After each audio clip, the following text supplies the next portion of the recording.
बातमीपत्राच्या सुरुवातीलाच बातमी काहीशी चिंता वाढवणारी आहे, कारण चीनमध्ये नव्या HMPV व्हायरसनं थैमान घातलंय। झपाट्यानं संसर्ग वाढत असल्यानं हॉस्पिटल्स फुल झाली आहेत। याच पार्श्वभूमीवर केंद्र सरकारही सतर्क झालंय। भारत सरकारनं जागतिक आरोग्य संघटनेकडून सर्व अपडेट्स मागवलेत।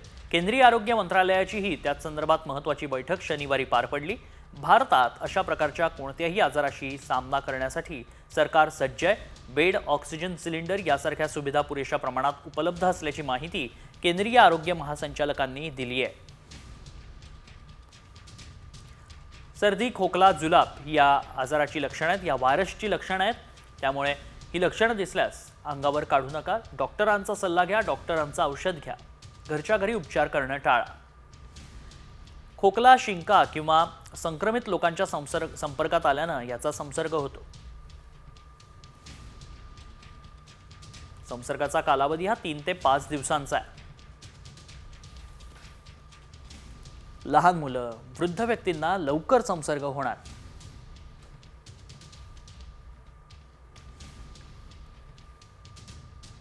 काळजी काय घ्याल? मास्क घाला, गर्दीच्या ठिकाणी जाणं टाळा, वारंवार हात स्वच्छ धुवा।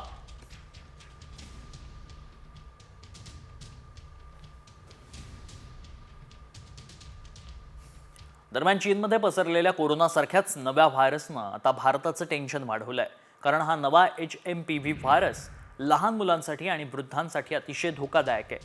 कोरोना जेव्हा भारतात आला होता तेव्हा त्याचा पहिला रुग्ण केरळमध्येच आढळला होता। याच पार्श्वभूमीवर केरळ आणि तेलंगणा राज्याला अलर्ट देण्यात आलाय। रोजगारासाठी केरळचे लोक विविध देशांमध्ये विखुरलेले आहेत, त्यामुळे केरळच्या नागरिकांना विशेष खबरदारी घेण्याच्या सूचना देण्यात आल्या। ज्येष्ठ नागरिक, आजारी लोक तसंच गर्भवती महिलांना मास्क लावण्याच्या सूचना देण्यात आल्या आहेत।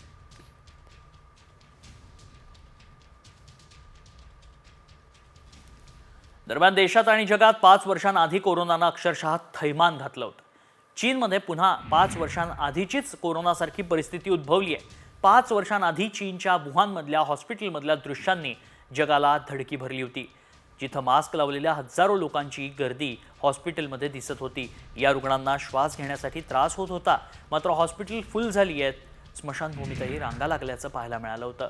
हजारो माणसं उपचाराविना मरण पावत होती। अगदी तशीच परिस्थिती सध्या चीनमध्ये दिसतीये। चीनमधल्या रुग्णालयांचे व्हिडिओज आता व्हायरल होत आहेत, जिथं हॉस्पिटलमध्ये मोठी गर्दी दिसते। त्यामुळे 5 वर्षांनंतर पुन्हा कोरोनासारखी परिस्थिती उद्भवतीये। दोन्ही विषाणू श्वसन प्रणालीला लक्ष्य करतात। श्वसनाचे थेंब आणि दूषित पृष्ठभागाद्वारे दोन्ही आजारांचं संक्रमण होतं। मुलं, वृद्ध, रोगप्रतिकारक शक्ती कमी असलेल्या व्यक्तींना याचा सर्वाधिक धोका आहे। कोरोनावर प्रतिबंधक लस आणि उपचार उपलब्ध आहेत, मात्र HMPV याबाबत कोणतीही विशिष्ट लस किंवा उपचार पद्धती नाही।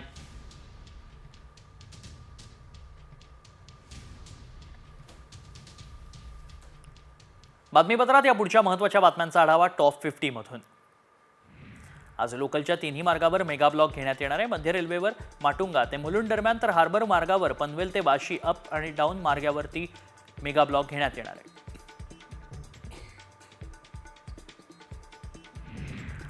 पुणे लोणावळा मार्गावर कामशेत तळेगाव दरम्यान विशेष पॉवर ब्लॉक घेण्यात येतोय। पुलाच्या कामानिमित्त ब्लॉक घेण्यात येणार आहे। यामुळे पुणे लोणावळा लोकल गाड्या रद्द करण्यात आल्या आहेत।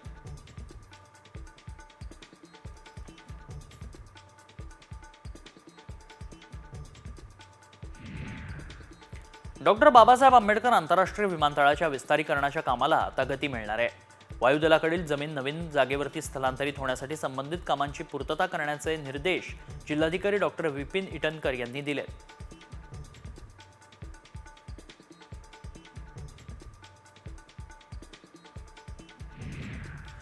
मुख्यमंत्री देवेंद्र फडणवीस आणि केंद्रीय मंत्री नितीन गडकरी राज्यभरातील 7 उड्डाणपुलाचं लोकार्पण करणार आहेत। त्यामुळे राज्यातील वाहतूक सुविधा बळकटीकरणात भर पडणार आहे। महाराष्ट्र रेलकडून 7 जिल्ह्यात उड्डाणपुलाची निर्मिती केली गेली आहे।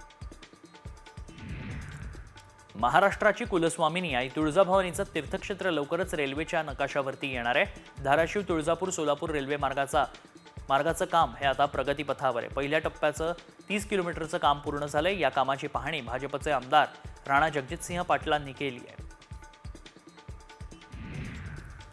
कोयना धरण परिसरामध्ये भूकंपाचा सौम्य धक्का जाणवला आहे. सकाळी 7च्या सुमारास 2 रिश्टर स्केल तीव्रतेचा धक्का जाणवला. दरम्यान भूकंपानं कोयना धरणाला कोणताही धोका पोहोचलेला नाही.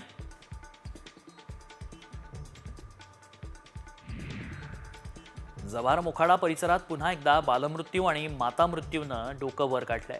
गेल्या 3 दिवसात 2 गर्भवती माता तर एका गर्भाशयातील बाळाचा मृत्यू झाल्याची घटना समोर आली आहे. खासदार हेमंत सवरा यांच्या अध्यक्षतेखाली पालघर जिल्हाधिकारी कार्यालयात आरोग्य विभागाची बैठक पार पडली.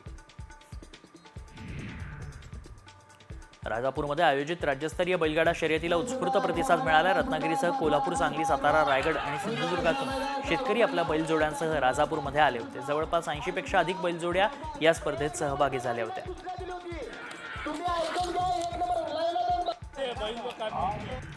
यवतमाळमध्ये गेल्या 2 वर्षांपासून हेल्थ मॅरेथॉनचं आयोजन केलं जातं.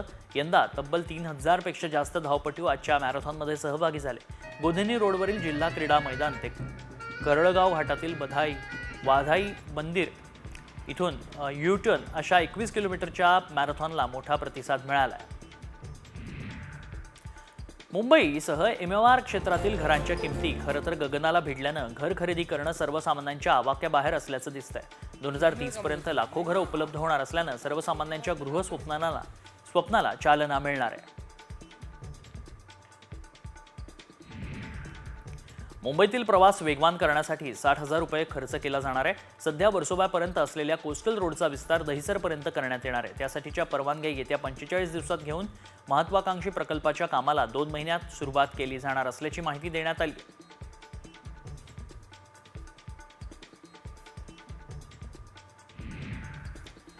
मलंगड टेकडीला मुंबईसह ठाणे, नवी मुंबईमधील निसर्गप्रेमी भेट देतात. या टेकडीवर फ्युनिक्युलर ट्रॉली बसवण्यात आल्यानं नागरिकांना दिलासा मिळाला आहे. मलंगडचा प्रवास 2 तास लागायचे, आता अवघ्या 10 मिनिटात हा प्रवास पूर्ण होईल, त्यामुळे दिलासा मिळतोय.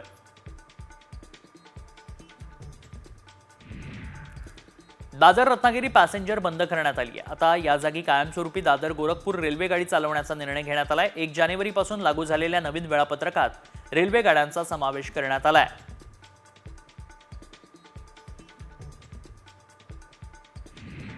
पर्यटकांनी गजबजलेल्या माथेरानमध्ये ई-रिक्षा सेवेमुळे स्थानिकांसह पर्यटकांना दिलासा मिळालाय.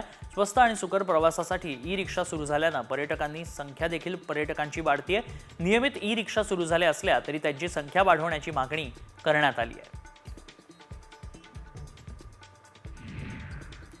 मुंबईकरांनी 2024 मध्ये महागड्या आणि आलिशान कार खरेदी करण्याकडे भर दिला. 1535 गाड्यांची खरेदी करण्यात आली आहे. मुंबईतील रस्त्यांची दुरावस्था असली तरी आलिशान कार खरेदी करण्याकडे नागरिकांचा कल पाहायला मिळाला आहे. मुंबईतील वाढत्या अनधिकृत झोपड्यांच्या प्रश्नावर उच्च न्यायालयानं संताप व्यक्त केला. मुंबईत गेल्या 30 वर्षात भयावह परिस्थिती उद्भवली आहे. झोपड्या कैकपटींनी वाढल्याचं नमूद करत हायकोर्टानं सदर बांधकामं ही जमीनदोस्त करण्याचे आदेश दिले.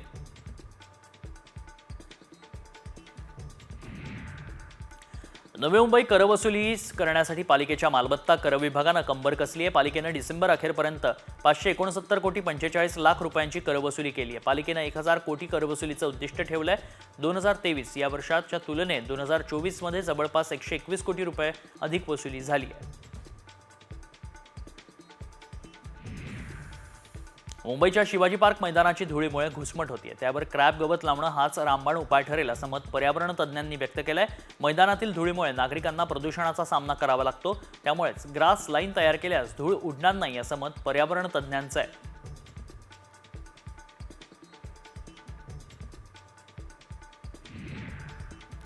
सिडकोच्या अतिक्रमण नियंत्रण विभागानं अनधिकृत बांधकामं आणि अतिक्रमणांवरती बुलडोझर चालवलाय. या मोहिमेअंतर्गत सिडकोच्या जमिनीवर अनधिकृतरित्या उभारण्यात आलेली RCC बांधकामं, कच्ची बांधकामं, टपऱ्या, झोपड्या ही बांधकामं तोडण्यात आली आहेत.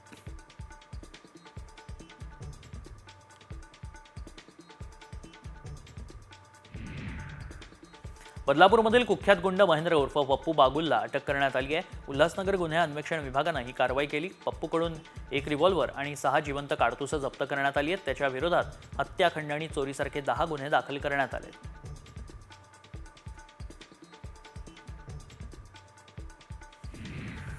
रायगडात या वर्षामध्ये दाखल झालेल्या गुन्ह्यांपैकी 99% गुन्ह्यांची उकल करण्यात पोलिसांना यश आले। दुसरीकडे गुन्ह्यांच्या वार्षिक आकडेवारीवरून घरफोडी, चोरीच्या गुन्ह्यांच्या प्रमाणात घट झाली आहे, खुनाचे गुन्हे वाढले।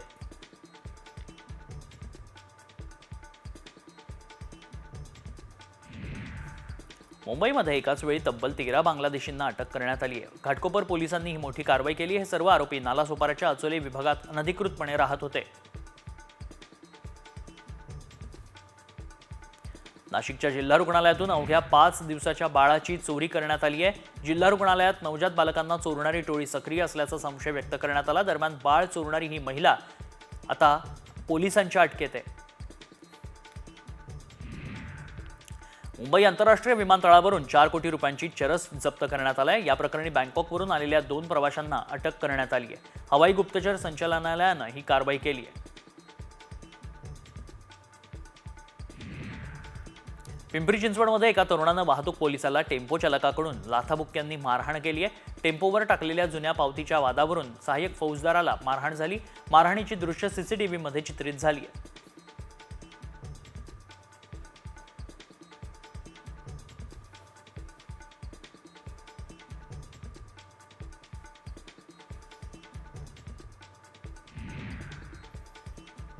पंढरपुरात विठ्ठल दर्शनाचा केला जाणारा काळा बाजार आता उघडकीस आलाय।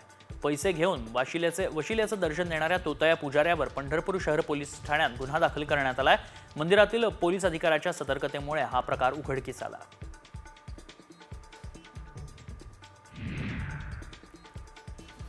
पुणे गुलटेकडी मार्केटमध्ये गुलाबी आणि पांढऱ्या अशा दोन्ही लसणाची मोठी मागणी आहे। सध्या बाजारात लसणाची परराज्यातून दररोज 5 ते 10 गाड्यांची आवक सुरू आहे, तर प्रति किलो 150 ते 280 रुपयांपर्यंत मिळतोय।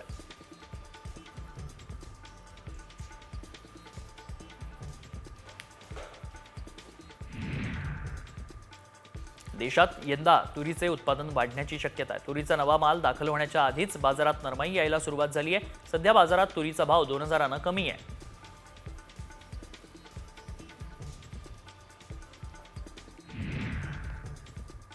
अमरावती जिल्ह्यामध्ये अनेक भागात तूर पिकावर दवाळ रोगाचा सावट आहे। दवाळ रोगामुळे हिरवीगार तूर करपू लागली आहे। तिवसा तालुक्यासह जिल्ह्यातील अनेक तालुक्यांमध्ये तूर उत्पादक शेतकरी संकटात सापडला आहे।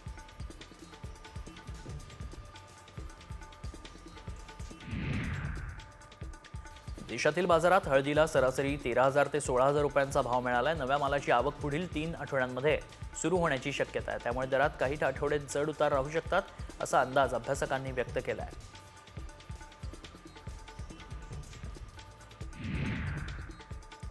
येवला येथील बाजारात पिवळ्या जातीच्या मक्याची सर्वाधिक आवक 3000 क्विंटल झाली आहे, तर त्याला सर्वसाधारण 2000 रुपये प्रति क्विंटल इतका दर मिळतोय।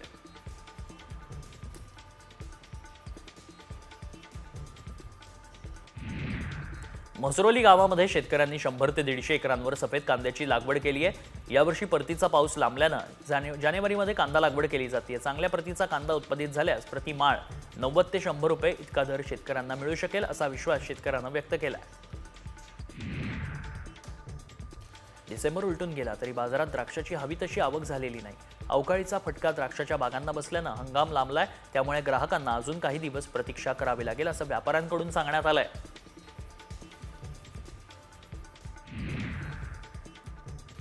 शहादा तालुक्यात ऊसाला प्रति क्विंटल 2800 रुपये भाव जाहीर करण्यात आला। 31 डिसेंबरपर्यंत कारखान्याला ऊस दिलेल्या शेतकऱ्यांच्या खात्यात आजपासून ऊसाचं पेमेंट जमा होणार आहे।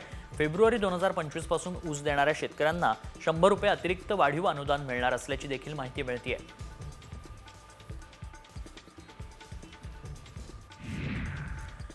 देशभरातील वातावरणामध्ये बदल होत असतानाच उत्तरेकडील राज्यांमध्ये पावसाचा अलर्ट जारी करण्यात आलाय। 5 आणि 6 जानेवारी या 2 दिवसांमध्ये उत्तर भारतात अनेक ठिकाणी पर्जन्यवृष्टी होण्याचे संकेत देण्यात आलेत। डोंगराळ भागांमध्ये 7 जानेवारीपर्यंत बर्फवृष्टीसह पाऊस बरसणार असल्याची शक्यता आहे।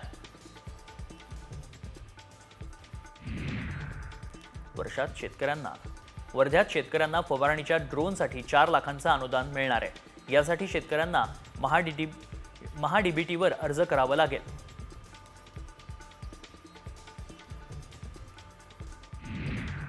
नाशिकच्या येवला तालुक्यातील शाळेनं सेंद्रिय शेती हा उपक्रम राबवला। शिक्षकांनी विद्यार्थ्यांच्या मदतीने विविध प्रकारच्या पालेभाज्या लागवड केल्या। या उपक्रमामुळे विद्यार्थ्यांना रसायनमुक्त भाजीपाला मिळाला, सेंद्रिय शेतीचं महत्त्व, शेतीविषयक आवड देखील निर्माण झाली. आता प्रत्येक देवगड हापूस आंब्याला UID म्हणजेच युनिक कोड देण्याचा निर्णय देवगड तालुका आंबा उत्पादक सहकारी संस्थेनं घेतलाय. देवगड हापूस आंब्याच्या नावानं बोगस विक्रीला पायबंद घालण्याची मागणी शेतकऱ्यांकडून केली जात होती.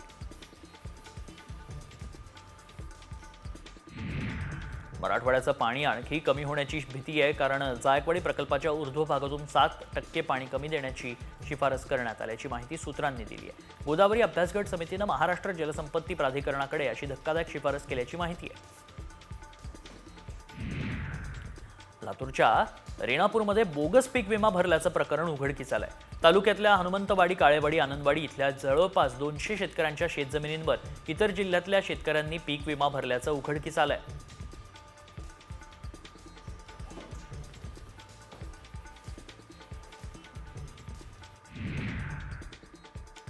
मंत्रिपद नाकारल्यानं छगन भुजबळांची नाराजी कायम आहे. नाराज आहे हे रोज सांगू का, असा सवाल भुजबळांनी विचारलाय.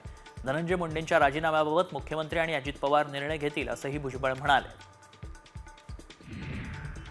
पुण्यात आज सकल मराठा समाज जनाक्रोश मोर्चा काढण्यात येतोय. सरपंच संतोष देशमुखांच्या हत्येच्या निषेधार्थ हा मोर्चा निघणार आहे. मोर्चामध्ये मनोज जरांगे, माजी मुख्यमंत्री पृथ्वीराज चव्हाण तसंच आमदार रोहित पवार उपस्थित असतील. एका जिल्ह्यात 2 ते 3 मंत्र्यांनी पालकमंत्रीपदावर दावा ठोकल्यानं महायुतीसमोर पेच निर्माण झालाय. मुख्यमंत्री देवेंद्र फडणवीस आणि दोन्ही उपमुख्यमंत्री मिळून याबाबत तोडगा काढण्याची चर्चा होतीये. प्रजासत्ताक दिनाआधी पालकमंत्रीपदाचा तिढा सुटण्याची शक्यता आहे.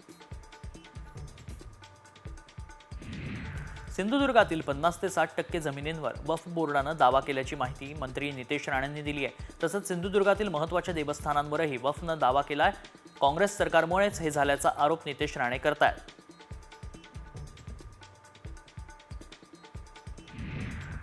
ठाकरे गटाचे माजी आमदार राजन साळवींनी मातोश्रीवर उद्धव ठाकरेंची भेट घेतली. गेल्या 2 दिवसांपासून साळवी नाराज होते, तर ते भाजपमध्ये प्रवेश करणार असल्याच्या चर्चा रंगल्या होत्या. दरम्यान उद्धव ठाकरेंच्या भेटीनंतर राजन साळवींची नाराजी दूर झाली का, हेच पाहावं लागेल. जालन्यामध्ये राजकीय भूकंप येणार असल्याचं वक्तव्य काँग्रेसचे माजी आमदार कैलास गोरंट्याल यांनी केलंय. जालन्यामध्ये अस्थिंचे साप भरपूर असल्याचं म्हणत गोरंट्याल यांनी मनातील खदखद व्यक्त केली आहे. 5 वर्ष मी काही वाट बघणार नसल्याचं सांगत गोरंट्याल यांनी पक्षांतराचेही संकेत दिले. कोविड काळातील जम्बो कोविड सेंटर घोटाळा प्रकरणी सुजित पाटकर यांनी मुंबई हायकोर्टात धाव घेतली आहे. नुकतंच PMLA कोर्टानं सुजित पाटकर यांच्या जामीन अर्ज फेटाळला होता. विशेष न्यायालयाच्या निर्णयाला पाटकर यांनी हायकोर्टात आव्हान दिलंय. पाटकर संजय राऊतांचे निकटवर्ती आहे.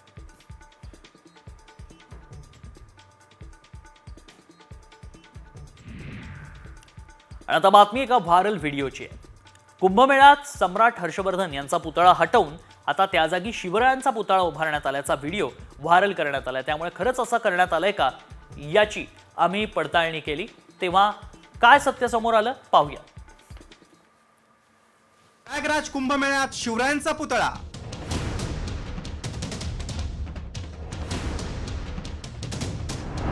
सम्राट हर्षवर्धन यांचा पुतळा हटवला.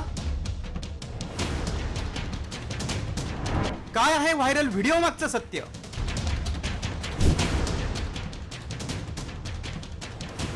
प्रयागराजमध्ये कुंभमेळ्यात सम्राट हर्षवर्धन यांचा पुतळा हटवून शिवरायांचा पुतळा बसवलाय असा दावा करणारा व्हिडिओ व्हायरल केला जातोय. सम्राट हर्षवर्धन यांच्या पुतळ्यावरून आधीच राडा झाला होता, त्यामुळे पुन्हा हा पुतळा हटवून तिथे शिवरायांचा पुतळा बसवलाय का? या दाव्यात किती तथ्य आहे याची सत्यता जाणून घेण्यासाठी आमच्या टीमनं पडताळणी सुरू केली. मात्र त्याआधी मेसेजमध्ये काय दावा केलाय ते पाहूया. उत्तर प्रदेश सरकारनं प्रयागराजमध्ये महाकुंभ आयोजित करण्यासाठी भव्य व्यवस्था केली. सम्राट हर्षवर्धन यांचा पुतळा हटवून शहरात छत्रपती शिवाजी महाराजांचा पुतळा बसवण्यात आला. हा मेसेज व्हायरल झाल्यानं आम्ही या व्हिडिओची पडताळणी सुरू केली. ज्या ठिकाणी सम्राट हर्षवर्धन यांचा पुतळा होता त्याच ठिकाणी सरकारनं खरोखरच छत्रपती शिवाजी महाराजांचा पुतळा बसवलाय का हे जाणून घेऊया. 21 सेकंदाच्या या व्हिडिओमध्ये 10 सेकंदावर 2 ब्रिजच्या मध्येच शिवरायांची मूर्ती असल्याचं दिसतं.